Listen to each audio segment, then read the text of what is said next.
চিন্তিত। একটু আগে আপনাদের সাংবাদিকরা বলছিল, আমি কথার উত্তর দিয়েছি, যে মুর্শিদাবাদ জেলায় থেকে থেকে পরিকল্পিতভাবে, সুচারুভাবে, উদ্দেশ্য নিয়ে সাম্প্রদায়িক সম্প্রীতিকে নষ্ট করবার ষড়যন্ত্র হচ্ছে। গত নির্বাচনের আগে আপনারা দেখলেন শক্তিপুরে রামনবমীর পুজোর দিন এইভাবে সাম্প্রদায়িক দাঙ্গা তৈরি করার চেষ্টা হয়েছিল।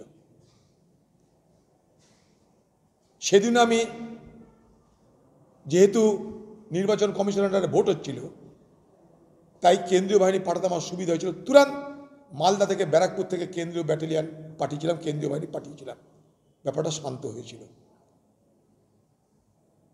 রামনবমীর পর আবার কার্তিক পুজো, বেলডাঙ্গা, নদীর ওপার আর নদীর এপার, আবার সাম্প্রদায়িক সম্প্রীতি যাতে নষ্ট হয়, যাতে সাম্প্রদায়িক উত্তেজনা তৈরি হয়, তার জন্য কোনো ব্যক্তিবিশেষ, কোনো কুচক্র আবার একটা অপ্রীতিকর ঘটনা ঘটালো।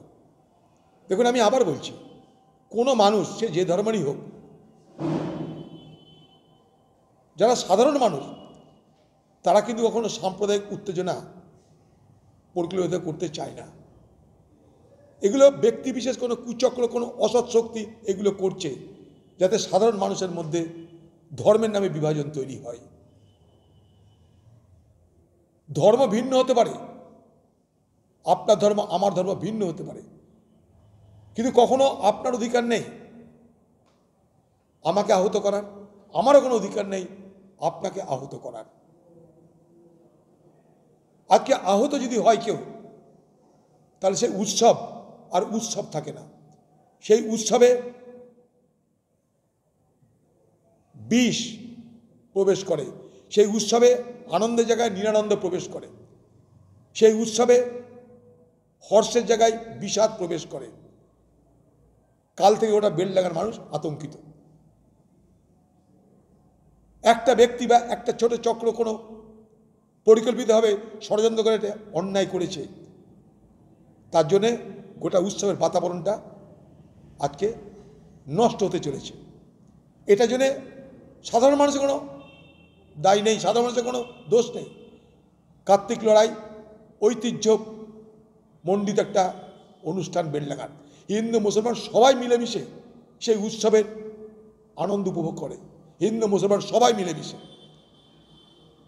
আমি নিজে কয়েকবার গেছি সেখানে। আজকে আমি নিজে ব্যথিত। কালকে যখন ঘটনা শুনলাম, আমি বারবার করে প্রশাসনের উচ্চস্তরের কর্তা ব্যক্তিদের সঙ্গে আলোচনা করে বারবার পুলিশি বন্দোবস্ত কড়া করতে বলেছি। কিন্তু দেখুন, পুলিশ বা প্রশাসন একদিন দুদিন এলাকাকে শান্ত রাখতে পারে। আমরা চাই সেই এলাকার শান্তি সম্প্রীতি স্থায়ী হোক। সেই শান্তি সম্প্রীতি স্থায়ী করার জন্য সামাজিক বন্ধন আরও জরুরি, সামাজিক সম্প্রীতি জরুরি। সামাজিকভাবে আমি আপনার কাছে যদি বন্ধুত্বের, ভ্রাতৃত্বের বাতাবরণ তৈরি করতে না পারি, আপনিও আমিও দুজনাই ঠকবো আমরা। তাই যেভাবেই হোক সেই সম্প্রীতিকে ফিরিয়ে আনতে হবে, যেভাবেই হোক সে ঐক্যের বাতাবরণকে ফিরিয়ে আনতে হবে। সাধারণ মানুষের জন্য দায়ী নয় কোনো ব্যক্তি বিশেষ, তার জন্য দায়ী হতে পারে কোনো কুচক্র, তার জন্য দায়ী হতে পারে। তার জন্য সেই ধর্মে বিশ্বাসী সকলে দায়ী নয়, দায়ী নয়, দায়ী নয়। তাই প্রশাসনকে বলবো, অপরাধী যে, দোষী যে চিহ্নিত করা হোক, গ্রেপ্তার করা হোক, শাস্তি দেওয়ার ব্যবস্থা করা হোক। আমরা তাই এই বেলডাঙ্গার ঘটনাকে কেন্দ্র করে আমি আমার ক্ষোভ, আমার দুঃখ, আমার যন্ত্রণা ব্যক্ত করছি।